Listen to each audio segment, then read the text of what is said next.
আমি অলিভিয়া ঘোষ। আমি নিউ ব্যারাকপুর থেকে আসছি। আমি ডক্টর রঞ্জু সান্যালের আন্ডারে ছিলাম।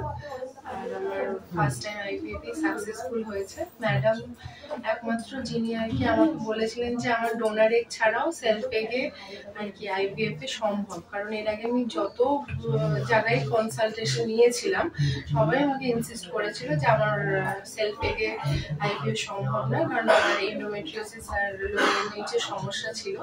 কিন্তু ম্যাডাম একমাত্র যিনি বললেন যে মানে আমার সেলফ এগে সম্ভব, এবং ম্যাডামের আন্ডারে ট্রিটমেন্টে থেকে আমার সেলফ এগেই আমি ফার্স্ট টাইমে কনসিভ করেছি। আর মানে thanks to the Nova team, তারাও প্রচন্ড হেল্প করেছে, না হলে আমি অফিস থেকে ডেইলি এসে এখানে ইনজেকশন নিতাম, এবং তারা আমাকে সেরকম প্রায়োরিটি বেসিসেই যেহেতু অফিস থেকে আসতাম সবাই আমাকে ইনজেকশন নিতে এবং সমস্ত কিছুতে খুব হেল্প করেছে।